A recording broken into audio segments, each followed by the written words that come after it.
Baiklah, bertemu kembali dengan saya, Fitra Murnia R, terkait tugas mata kuliah teori dan praktek supervisi pendidikan bersama dosen pengampu Bapak Dr. Asmendri SAG MPD yang sangat luar biasa. Bertemu dalam Nafah Institute Channel, jangan lupa like, subscribe, and comment. Baiklah, kali ini kita akan membahas model kepengawasan pendidikan, clinical supervision, informal supervision, and supportive supervision. Nah, kita akan melihat dari latar belakang masalah.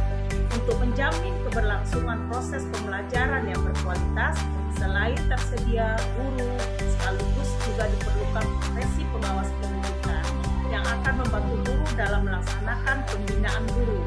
Nazarudin tahun 2019 menyatakan bahwa pembinaan atau pengembangan profesional guru selain dilaksanakan oleh manajemen pendidikan nasional juga ditangani oleh kepala sekolah dan sekaligus peran strategis para supervisor atau pengawas pendidikan sebagai jabatan fungsional. Karena itu, perilaku pengawas berdampak kepada perilaku guru dan perilaku guru bermuara kepada perubahan perilaku murid dalam pembelajaran.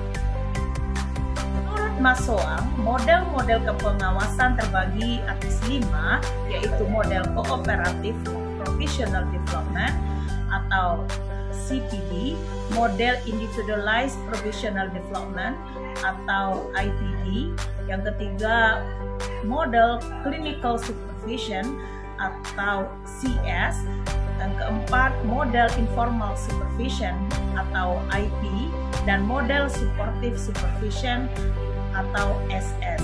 Dengan tingkat pemahaman yang baik terhadap model-model supervisi ini, pengawas dapat memaksimalkan pembinaan kompetensi guru, sebab model ini efektif digunakan setelah memahami kebutuhan dan perilaku atau karakter guru.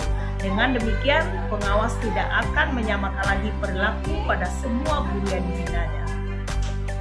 Dari 5 model-model kepengawasan, kita di sini akan membahas 3 model, yaitu model Clinical Supervision atau CS, yang kedua model Informal Supervision atau IP, dan model Supportive Supervision atau SS. Pengertian supervisi pendidikan. Secara definisi, supervisi pendidikan menurut Adams dan Dickey dalam buku Basic Principle of Supervision, supervisi adalah program yang berencana untuk memperbaiki pengajaran. Sedangkan Goodcarter dalam Dictionary of Education, supervisi adalah usaha dari petugas-petugas sekolah dalam memimpin guru-guru dan petugas-petugas lainnya dalam memperbaiki pengajaran, termasuk menstimulasi, menyeleksi, pertumbuhan jabatan, dan perkembangan guru, serta merevisi tujuan-tujuan pendidikan, bahkan pengajaran. Situasi belajar mengajar di sekolah akan lebih tergantung kepada keterampilan supervisor sebagai pemimpin. Sudadi 2021. Supervisor yang baik memiliki 5 keterampilan dasar. Pertama, keterampilan dalam hubungan-hubungan kemanusiaan. Yang kedua, keterampilan dalam proses kelompok. Yang ketiga, keterampilan dalam kepemimpinan pendidikan. Yang keempat, keterampilan dan mengatur personalia sekolah. Kelima, keterampilan dalam evaluasi. Taufik 2018. Supervisi klinis. Supervisi klinis diartikan pertemuan tatap muka antara supervisor dan guru, membahas tentang hal mengajar di dalam kelas guna perbaikan pembelajaran dan pengembangan profesi dengan cara kolegial atau kesejawatan antara supervisor dan guru.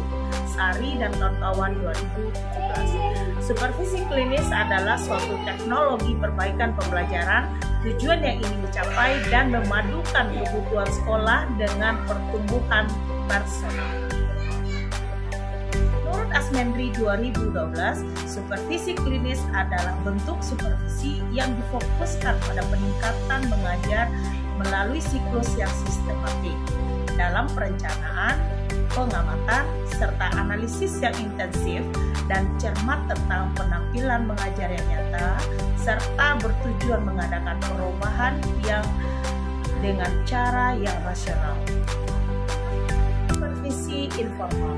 Seperti apakah supervisi informal?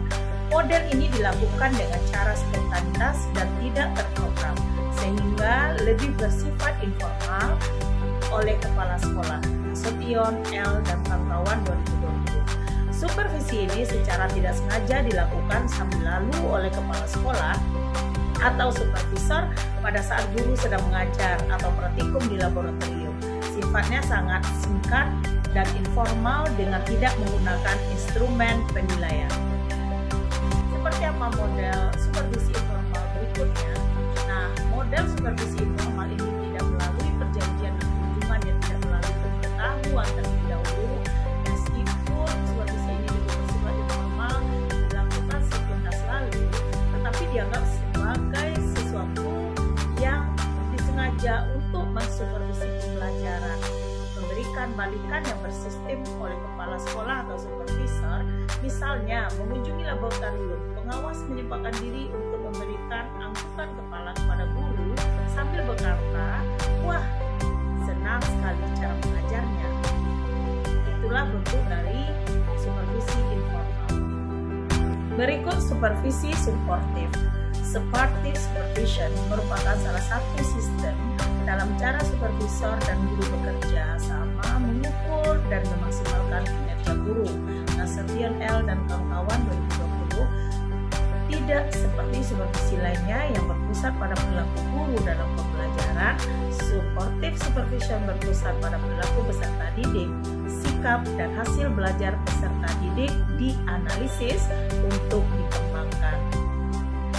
Selanjutnya kita akan melihat lebih jauh lagi apa itu supportive supervision. Nah, ternyata supportive supervision menekankan pada upaya supervisor dan guru-guru memberikan penilaian secara efektif dalam rangka meningkatkan motivasi belajar peserta didik sebagai sasaran akhir dari kegiatan supervisi secara menyeluruh. Imron 1996. Setiap model supervisi, sekalipun sasaran pembinaannya berorientasi pada guru, akan tetapi penekanannya adalah terciptanya suasana pembelajaran yang memungkinkan peserta didik lebih bebas, inovatif, kreatif, kompetitif, serta mampu menyesuaikan diri dengan lingkungannya. Nah, dari apa yang kita ulas tadi, bisa ditarik kesimpulan. Yang pertama, berdasarkan pembahasan yang telah diuraikan di atas, maka dapat diambil kesimpulan supervisi klinis diartikan pertemuan tatap muka antara supervisor dan guru, membahas tentang hal mengajar di dalam kelas guna perbaikan pembelajaran dan pengembangan profesi dengan kolegial atau kesejawatan antara supervisor dan guru. Selanjutnya, supervisi informal dikenal sebagai pemantauan administrasi dan menyatakan bahwa hal itu barangkali lebih bersifat mekanisme pengawasan daripada suatu proses perbaikan. Sedangkan supervisi suportif atau yang dikenal dengan supportive supervision merupakan salah satu sistem dalam cara supervisor dan guru bekerja bersama mengukur memaksimalkan kinerja guru. Supportive supervision berpusat pada perilaku peserta didik, sikap dan hasil belajar peserta didik dianalisis untuk dikembangkan. Baiklah, itulah hasil paparan dari 3 supervisi yang kita bahas. Semoga bermanfaat. Terima kasih. Jangan lupa like, subscribe, and comment. Assalamualaikum warahmatullahi wabarakatuh.